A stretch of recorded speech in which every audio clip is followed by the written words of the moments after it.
मिर्ज़ापुर जिला महिला अस्पताल में सदस्य राज्य महिला आयोग उत्तर प्रदेश नीलम प्रभात की अध्यक्षता में कन्या जन्मोत्सव कार्यक्रम का आयोजन किया गया, जिसमें नवजात बच्चियों के हाथों से केक काटकर उनका जन्म उत्सव मनाया गया व उन्हें उपहार स्वरूप बेबी नेट बेड व बेबी किट दिया गया।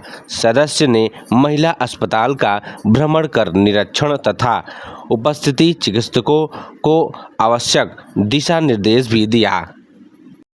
आज यहाँ अस्पताल में कन्या जन्मोत्सव का आयोजन था और ये जन्मोत्सव जिसमें शामिल हुई हमारी 2 घंटे की जन्म ली हुई बच्चियों से लेकर शायद 8-10 दिन की 10 कन्याएं और एक बहुत खुशनुमा माहौल था, क्योंकि एक छत के नीचे उनको योजनाओं की भी जानकारी मिल रही थी कि बेटियों के जन्म पर क्या कुछ सरकार उन्हें दे रही है।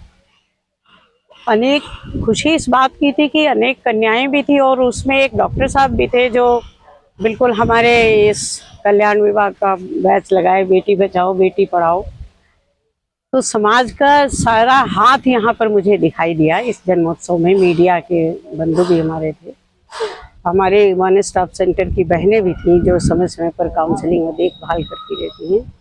यहाँ एक और सेंटर का उद्घाटन निकट भविष्य में होगा और अच्छा ये लग रहा है देख के कि एक बच्चा जिसको कि एक छत के नीचे ट्रीटमेंट भी मिलेगा, उसका जन्म भी होगा यहीं।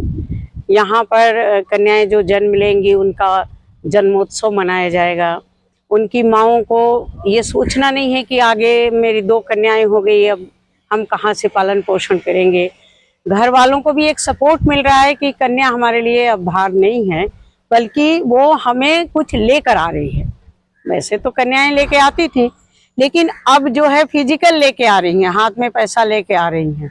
मुट्ठी बांधे हैं तो मुट्ठी खोल रहे हैं। तो जन्म के समय ही 5,000-7,000 रुपए जो उनको खाते में सुमंगला में आ रहा है, तो आप एक समझिए कि एकदम फिजिकल उनको हाथ में तुरंत पैसा दिख रहा है। तो ऐसे में वो परिवार भी बहुत खुश हैं जो कन्याओं के जन्म को लेके अंधविश्वास में थे। तो ये एक विशेष बात है कि जिनके पास आर्थिक कठिनाइयां थी वो मायूस रहते थे, वो खुश हैं। लेकिन जो अंधविश्वास में भी रह के मायूस रहते थे वो भी आज उससे बाहर निकल रहे हैं इन सारे उत्सवों को देख उन्हीं कन्याओं के नाम से और उनके जन्म की खुशी में कि जिस तरह कन्या का जन्म एक शीतल भाव देता है, उसी तरह से ये पौधे याद दिलाएंगे और एक यहाँ शीतलता प्रदान करते रहेंगे। कितने पौधे लगाए गए आप लोगों को? 8 पौधे लगाए गए।